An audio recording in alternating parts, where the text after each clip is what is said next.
What's up, folks? Happy New Year's Eve! That's right, folks, the end of 2019 has happened, and it's the end of the decade. So this year, I have watched a lot of anime, and my channel has grown a bit, so I decided I wanted to look back at the anime shows that I've watched this year and tell you my thoughts on them. And this year was actually pretty good. We had about 20-something, so it's about 2 a month. And yes, there was more I had on my list, but what I want to watch and what I can watch are always two separate things. So, I want to start with what happened in the beginning of the year, go all the way up to right now, and tell you what I thought about it. So, let's check out some of these animes. Starting back at winter 2019, there were 3 shows that I watched and enjoyed last year. The first one was Kakaguri Season 2. If you have not watched this show, go watch it. If you remember Food Wars and how the food made people have that foodgasm, this is that, but gambling edition.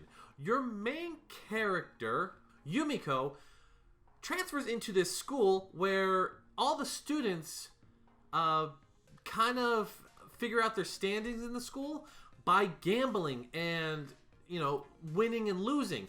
The top players become student councils, or the ones who rule the schools. The ones who lose all their money become basically slaves.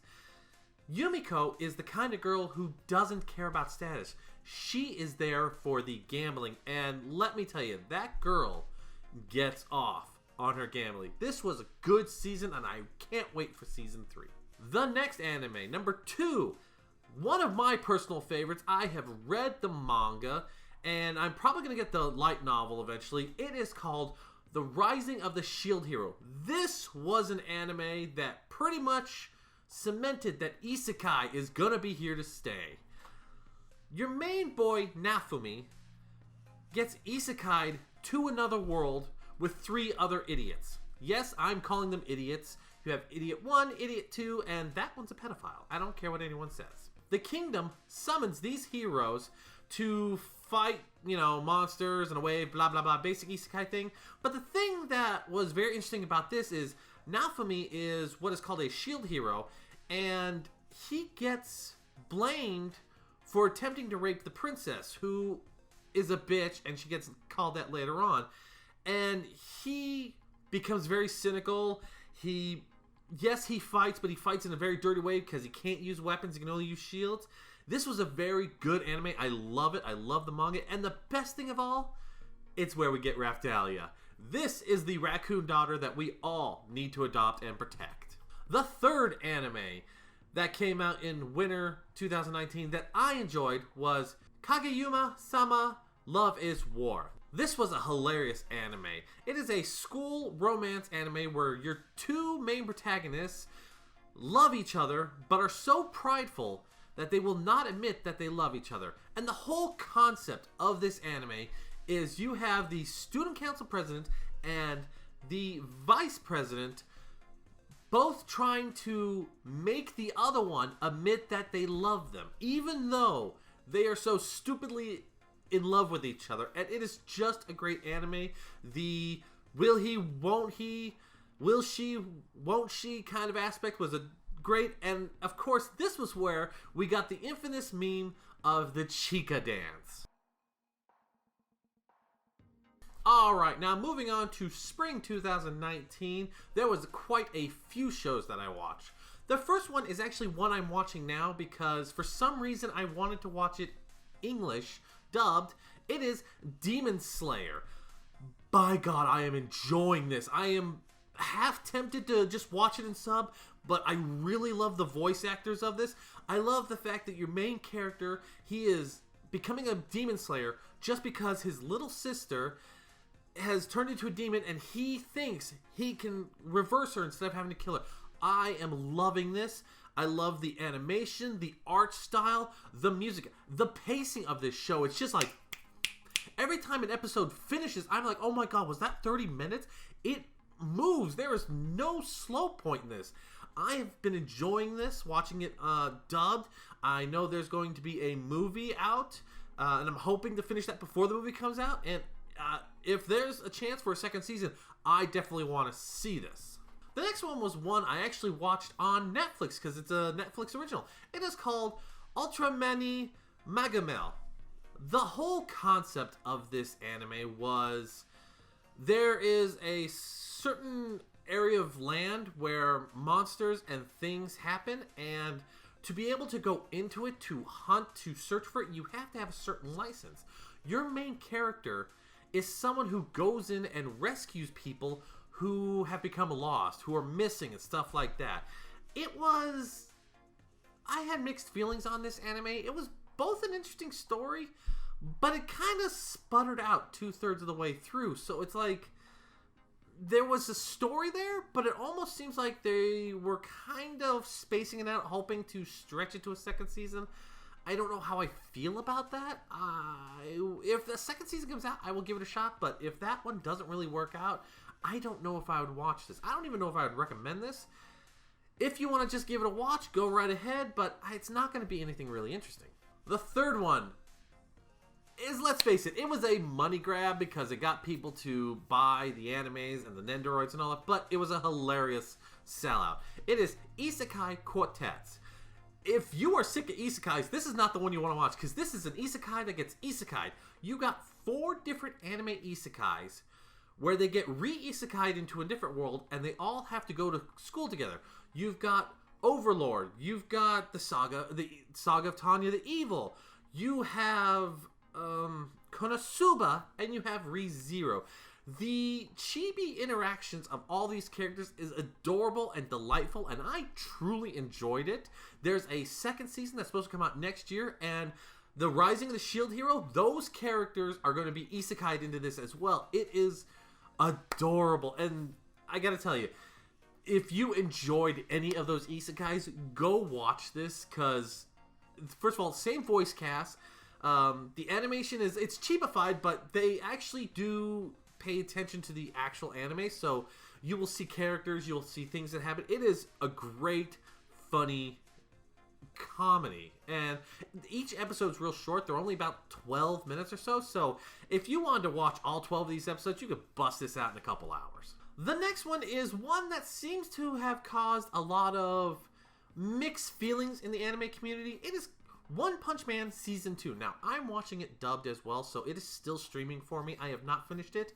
And the companies that produced it from Season 1 to Season 2 have changed. So a lot of people were upset by that. They thought there was a drop in animation, but I watched it, and I've read the manga to where this is, and a lot of people just were like, oh my god, it's a tournament arc. Yeah, well, that's what happened in the manga, and I hate to say it, for anyone who bitched about that but loved DBZ, shut the fuck up. DBZ is nothing more than a tournament arc, and so this one had a season of tournament arc. Ooh, it's still One Punch Man. You got Saitama, way too strong, trying to find a way to make his life more interesting, joins a battle tournament because he doesn't understand martial arts, and seems that he wants to learn, see if maybe it does anything. It's One Punch Man. If you like the first season, you'll like the second season. Don't go in there judging on animation of studios. Just judge it by this show. The next one means a lot to me because I love this manga. The character in this is someone who, like, there's daughters, there's waifus, and then there's this character. I would waifu her, but only because I would want her to take care of me. It is the helpful fox, Senko-san. Your main character is a business guy who is very miserable. He is always stressed. He's always overworked. He's always tired. He lives alone. He's very, very sad. Senko is a fox spirit deity who comes down and decides to take care of him.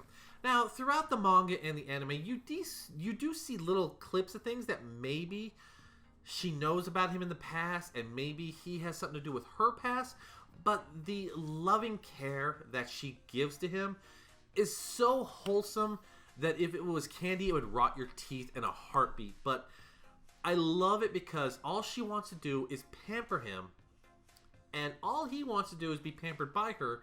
And the funny thing is, he has I guess a fetish with tails, so one of his favorite activities is to fluff her tail. There's even an episode where a higher ranking fox deity, Sora, came down and basically offered to sleep with him without saying those words. He bypassed it and asked if he could pet her fluffy tails, which kind of confused her, and Senko got jealous, but it's hilarious. See, he just wants to fluff the tail, and it is adorable the way it is, and I will buy figures of this. I mean, I've got a few, but if I see a Senko figure, I probably will buy it in a heartbeat. The last one that was in spring 2019 was one that was an isekai, but it wasn't anything special. If you like isekais, this was very good, but if you're one of those who are kind of getting tired of it, this one wouldn't have been anything for you. It is called Wise Man's Grandchild. Basically, a teenager gets killed and he gets reincarnated as this child who's adopted by the strongest two wizards in this world, and he basically learns from them, but he still has a little issues with interacting with people because they kind of raise him away from people because he's uber powerful. And when they say OP characters, he's OP. He thinks of things that no one does. There's a good story about him interacting with students, making friends, helping out the kingdom when there's a big battle. It is nothing special, but I enjoyed it because from the beginning they made it clear he's OP. Okay, there we go. We've cleared it. He's OP. It's not a surprise. So if you just want to enjoy the story, have a few laughs, see some action, a little cutesy romance in there, it is a good isekai. But if you're not a fan of isekais, I would probably suggest staying away from that. Alright, moving on to summer 2019, which was a very stuffed anime season for me. Some I'm still watching, some I have finished. So let's go down the list. The first one is, yes, this year was isekai heavy, so you'll have to get over it. The anime was called Demon Lord Retry. I've been reading the manga before I even know the anime was coming out. Basically, a guy who plays an online video game, he runs the server of this game that he designed and all that. As it's getting ready to shut down, he's just playing along. He gets isekai'd into his character, into a fantasy world.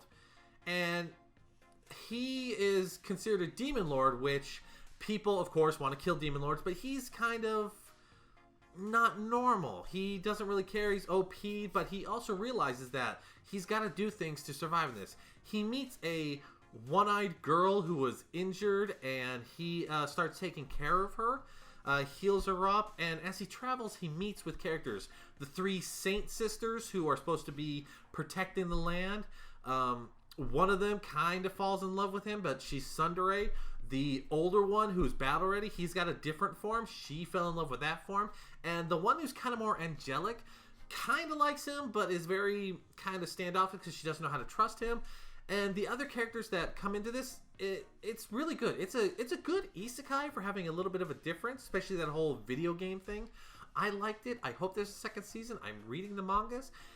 Once again, if you're not a fan of isekais, I would probably stay away from this. But if you enjoy isekais, go ahead, give this one a shot. It's only 12 episodes. The next one, I'm actually watching right now because I'm watching it in dubbed. But the thing about this one is a lot of people kind of have an issue with it because of how the story ends in the manga and the light novels. It is called, If It Is For My Daughter, I'd Even Defeat a Demon Lord. Now, I'm only going to talk about the anime portion I've watched. I know how the story ends. I know why people are having issues, but I'm going to leave that alone because there are other animes that are like this one that have that kind of ending, but they never went that far in the anime, so if you don't read the mangas or the light novels, it's not going to affect you. See, in this anime, a hero, a guild worker, basically a really strong person, he stumbles across a beast or demon and finds a little girl demon there and decides to adopt her and raise her up. Now, this is a fantasy world, so there's monsters, there's demons, there's humans, there's elves, there's blah, blah, blah, blah, blah. The thing that I like about this one is how cute it is between your main hero, who is a human, and this little demon girl who the family interaction between them. He adopted her. He's helping raise her. She's adorable. Everyone loves her. Almost everyone. There's a few characters who hate demons with a passion, but you know, the bar where they live, the bar owners and the inn owners, they love him. All the adventures of the town love the daughter. It is a very cute anime about just a man adopting a girl,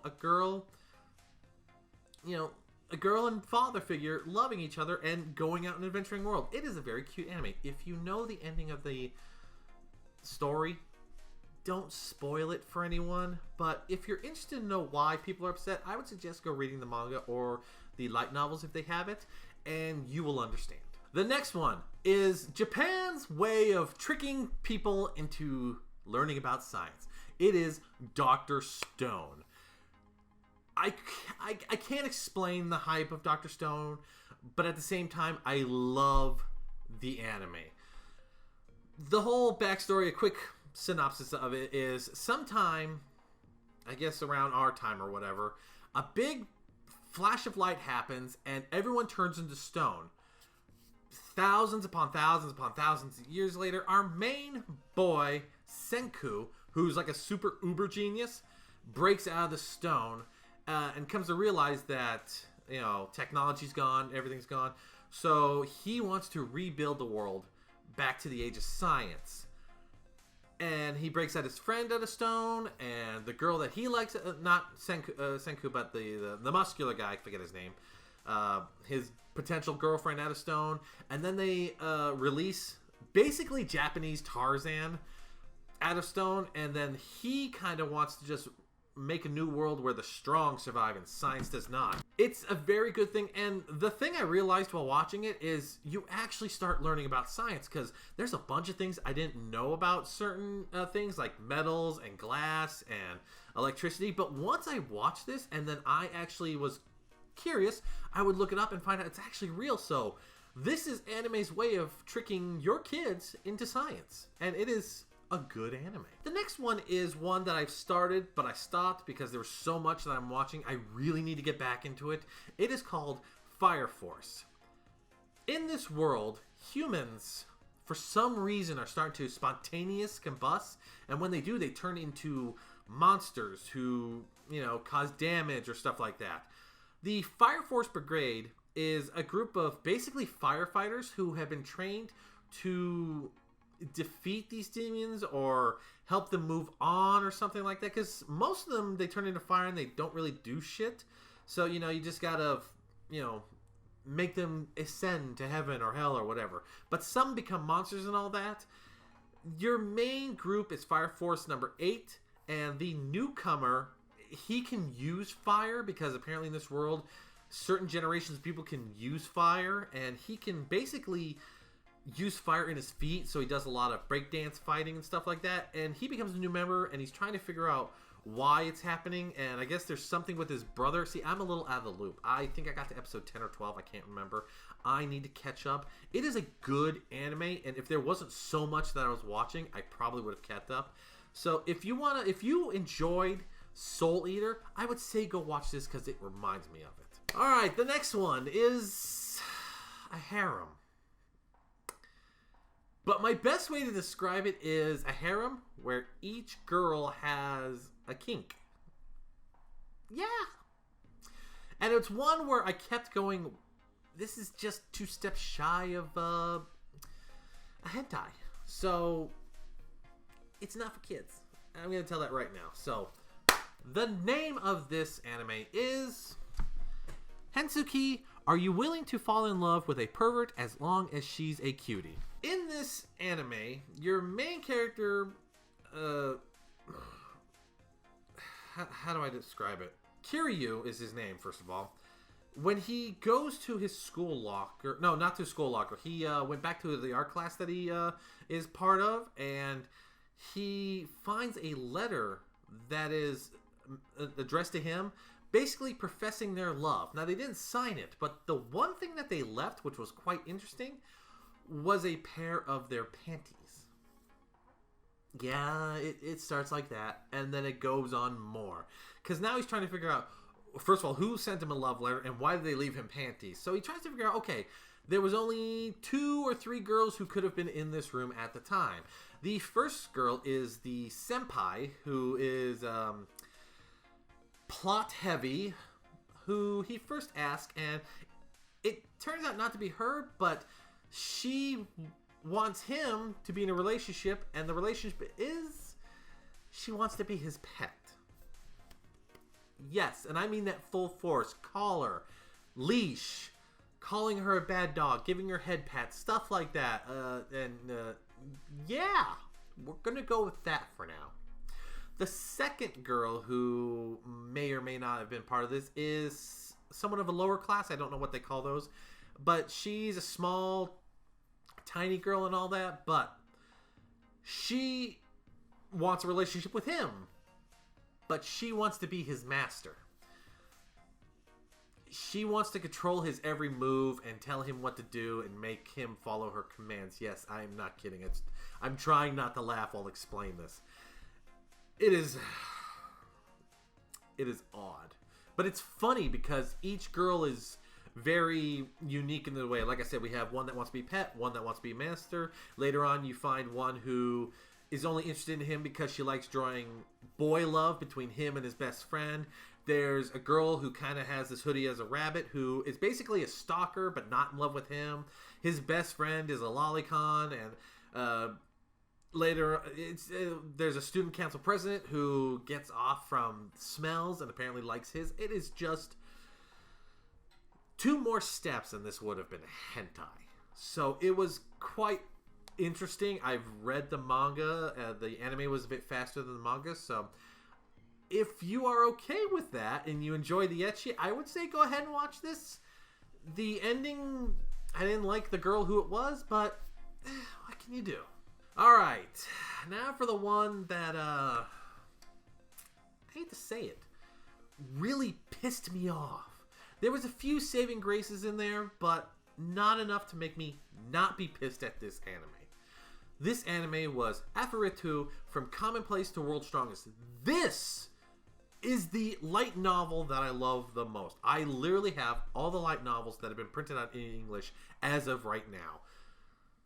This anime drove me insane because they literally skipped the backstory and rush. Like, the first, I'd say 3 or so episodes basically covered the first light novel. And then, like, the next 3 or 4 episodes covered, like, novel 2 and 3. They were, like, rush. This was sad because this is a great isekai. The whole story is your main character, him and his class get summoned to, of course, fight demons, blah, blah, blah, blah, blah, blah. Skip all that basic stuff. What makes a difference is, first of all, he's the weakest because he could do something that's only everyday, sort of, but he's also kind of friends with the very pretty student president, blah, blah, blah, and everyone's in love with her and doesn't like the fact that he, who's an otaku, that she talks to him, so there's jealousy. When in the dungeon, while training, he helps protect people because they get attacked by a larger monster, and then while he's holding it off, somebody basically tries to kill him with a stray fireball, and it knocks him off, makes him fall deeper in the thing, and his life goes to hell in the first novel. He loses an arm. He basically almost starves to death.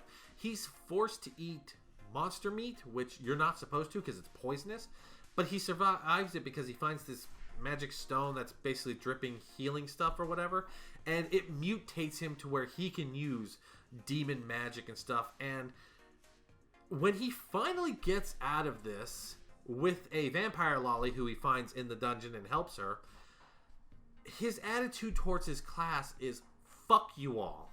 I have no love for any of you. Because in his previous world, they all picked on him and he hated it. So there are points in this, and he's like a real jerk throughout this whole thing. There was a bunny girl who wished for help and tried to help him.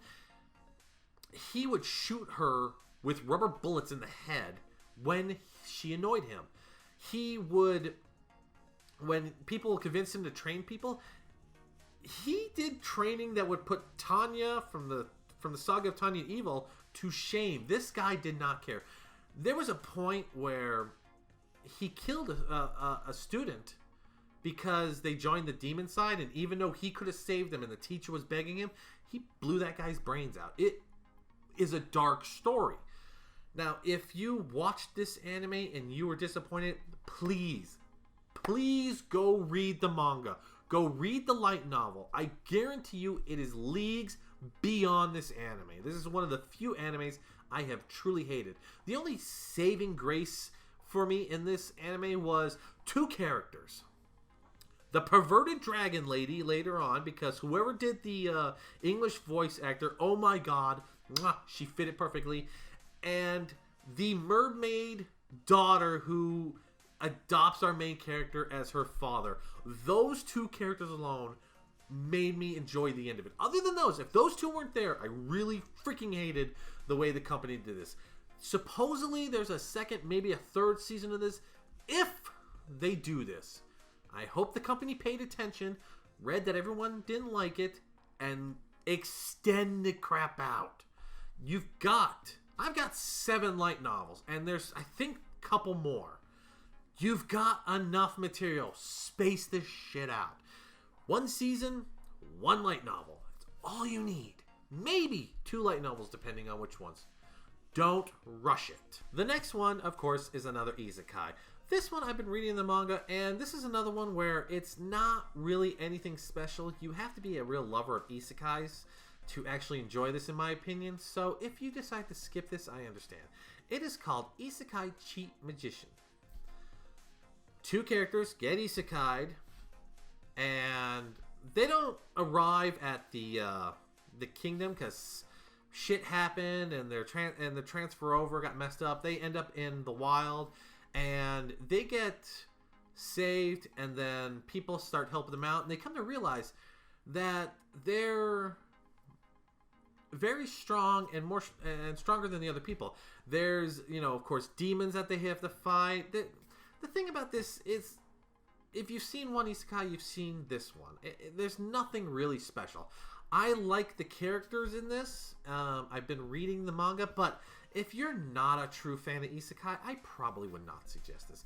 I will say, though, the American dub on this did very well. All the voices fit, in my opinion, especially the black-haired Uber mage, the one that trains the 2 characters. The American voice actors of that character fit perfectly for me. But like I said, if you're not a fan of isekais, I would probably skip this one. The last one for summer 2019 was one I was waiting for.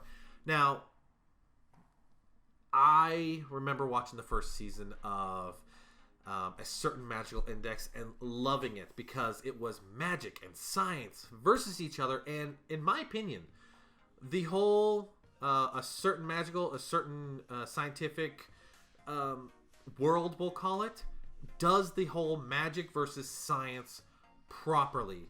Neither side is better than the other. And your main character being Toma, the one who kind of fucks with both of them, was great. But there was one character that everyone loves. I have never met anyone who said that this character was shit.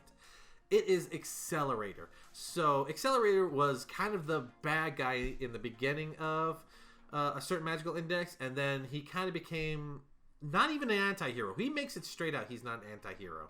He is a villain, but every now and then if it suits him, he'll help out for a price. He finally got his own series. It is called A Certain Scientific Accelerator. Our boy Accelerator, I love him as a bad guy because there are no fucks given for him. Basically, good, bad, evil, God, devil, he doesn't care. If you fuck with him, he will fuck you up. There is no ands or buts. He doesn't sugarcoat it.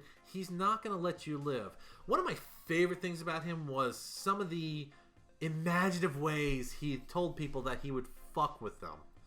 There was one scene in the original Magical Index one where he told a character that he would literally stick his finger in one of her wounds and reverse the flow of blood in her just to see what would happen.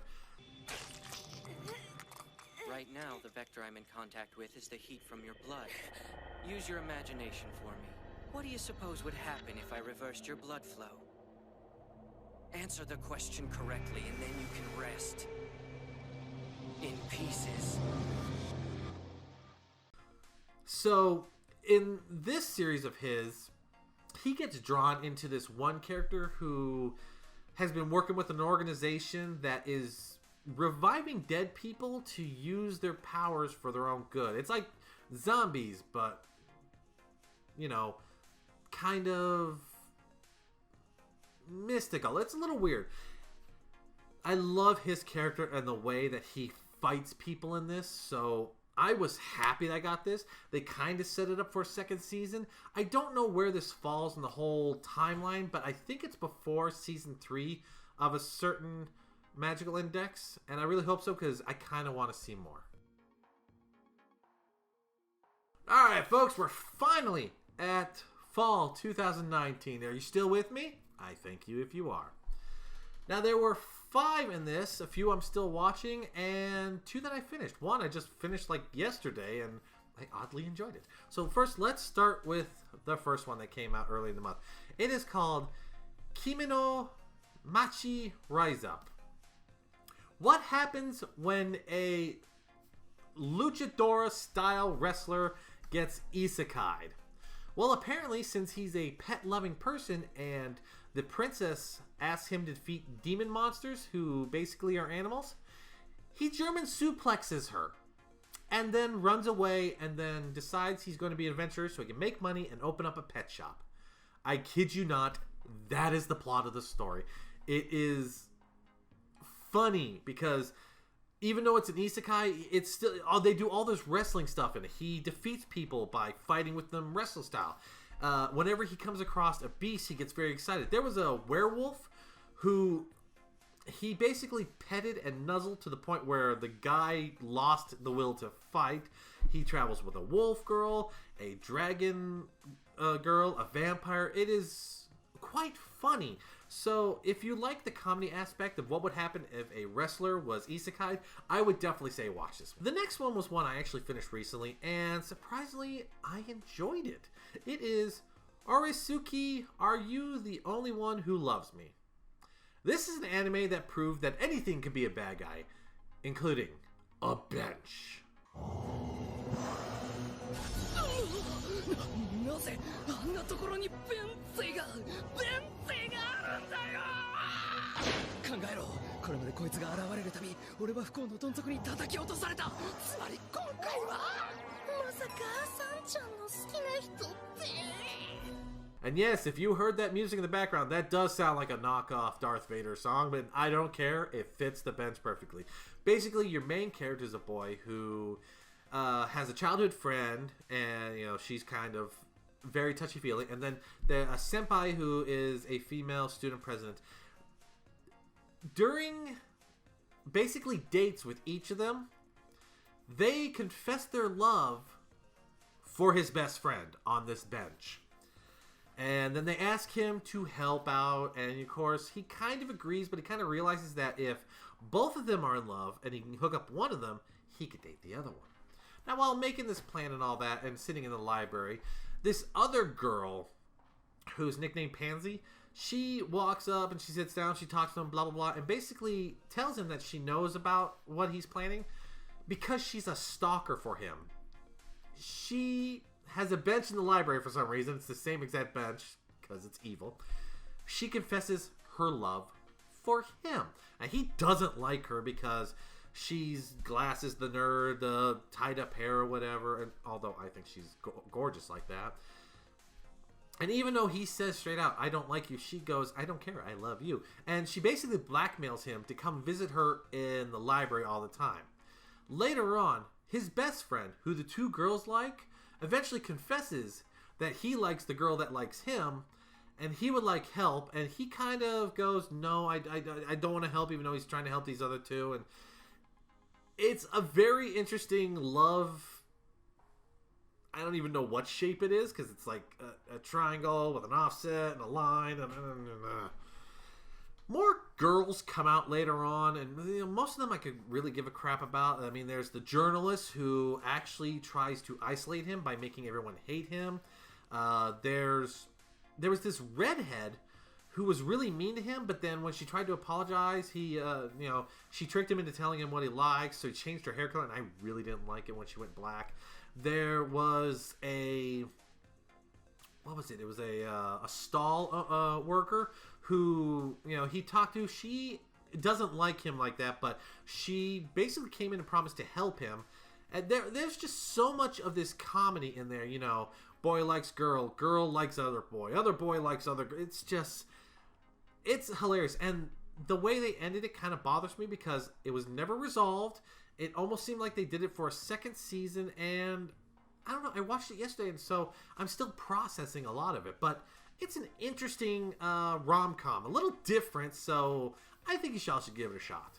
The next one is another isekai, and we're almost out of isekais. But this one is another one where if you're not a fan of isekais, I would skip it. It is high school prodigies have it easy, even in another world. Basically, 7 characters on a plane crash land somehow in an isekai world. The thing about each of these characters, they are prodigies in whatever field they are. You have the main guy who's like a politician, even though he's like fucking 14 or 16. You've got a little girl who is a genius inventor. You got one who's basically a ninja. You got a doctor. You got a guy who's basically, Shark Tank in a nutshell. You've got a samurai girl, and you got a boy who really looks like a girl who's a master magician or something. And they get saved by these beast people, but when the beast people start getting basically bullied by the humans, because of course humans are better than beast people, whatever, they decide to basically help bring in democracy by overthrowing the empire. It's a good isekai. I like some of the aspects of it.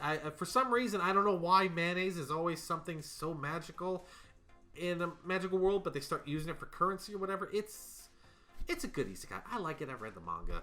But like I said, it's nothing special, so if you're not a fan of isekais, go ahead and skip this one. This one is one I'm still watching. There's a manga, which I'm going to have to start reading, but it's basically a combination of 2 very good animes. Now, what would happen if you took Hayata the Combat Butler and mixed it with Rosario Vampire? You would get this anime right here. It is called Welcome to the Demon School Irumakun. When I describe this, you'll understand why I said it was those 2 animes put together. Basically, you have your main character. It doesn't go to school. His parents are very lazy, so he literally has to take care of them. He does jobs. He can't, for some reason, he can't say no to anybody. If they ask him a question, can you do this? Can you do that? He just goes, yep. So he has been basically forced upon by his parents to basically take care of them. One day while working on a fishing ship, a demon shows up and tells him, hey, your parents sold you to me. Which, to him, at first he's like, no, they wouldn't. But then he's like, oh, yeah, my parents would. Now, he, of course, thinks what all of us would. The demon's going to eat him, suck out his soul or whatever. But what does this demon do? He asks him to be his grandson. The demon does not have a family. He wants a grandchild so he could dot on him to spoil him. So he basically sold something to this guy's parents and adopted him as a grandchild. And he uber spoils this kid, which is fine because it's hilarious. He's also the principal of a demon school. So what he does is he does a few magic things so he doesn't smell like a human, because I guess humans are eaten by demons or something. And he sends him off to school to actually get an education, to make friends and all that. And it's just him trying to go through school, try not to be recognized as a human, and to have fun and enjoy himself. It is quite a good anime. I think I'm halfway through it right now. I think there's still half a season left. I'm going to go read this manga because I loved Rosario Vampire, the manga. Hayata, the Combat Butler, is a great anime. So to see them slam together and create this, it is hilarious. If you liked either one of those 2 animes or mangas, go watch this. You will enjoy it. Whew, I know, it's been a while. This was long. I know. But here is the last one for this year. The last one is a last isekai. Now, this is one I'm actually reading the light novels of. It's one I've shared, so I was happy that I saw it. I was a little annoyed that they didn't show some of the backstory, but I'm pretty sure it will come up in a season later. The anime is called Didn't I Say to Make My Abilities Average in the Next Life? In this anime, your main character is a class president who was very pretty, very smart, but she was kind of isolated because no one felt comfortable getting near her because she was above everybody. When she died and she met God, she told God straight out, "Make me average. I don't want to be anything special." God, being the idiot that he was, took it literally. So he basically said, okay, weakest creature is a worm, strongest creature is an elder dragon, I'll put you in between the middle, the average. And then when she was born, the lowest person is a slave, the highest one is God, so he made her the daughter of like a duke or something. Her whole adventure in this was her family kicked her out because the father had the mother and grandfather killed and remarried, and she's just trying to become an average, everyday person, adventurer, but with her powers being more OP than they were meant to be, she has all this hilarity happen because, you know, she'll try to protect the child but accidentally use a shield that isn't even created yet, you know. Then she'll try to pretend that she's an angel so no one will bother her, but they'll come searching for her. And she eventually finds a group of friends who kind of get used to her being a little OP, and I like this manga, and I love the light novel, and this anime was actually pretty good. I watched it completely. It just finished, I think, a week or so ago. It's a pretty good, cutesy, you know, isekai girl doing cute girl things with her party of cute girls in a fantasy land. If you like cute girls, adventures, isekai, magic, any of those, go for this anime. You'll probably enjoy it. Alright folks, that was all of the anime that I watched this year. The only thing I want to throw out is a special mention to The Mandalorians. Disney, you finally did something Star Wars right. It has just finished up. I enjoyed all 8 episodes. I would watch that again. If you haven't seen Mandalorian, go pay the $12 for a month. Binge watch it out in 8 days. Binge it all out in 1 day. It's only 8 episodes, an hour each. You'll enjoy it. I guarantee it. Anyways, folks, I thank you for watching throughout this long-ass video. I apologize about that. I hope you all have a good New Year's. Who knows what's coming up in 2020? I'm going to be watching more anime. I'm going to be watching more TV, reading more mangas, and I hope that you all will join me along the ways. If there's anything that I missed throughout the year that you think I ought to watch, let me know in the comments below. I will add it to my anime list. I will try to watch it if I can, but let's face it, to watch of anime lists, everyone's got them, and it keeps on growing. Anyways, folks, thank you for joining me. Y'all have a good New Year's. See you later.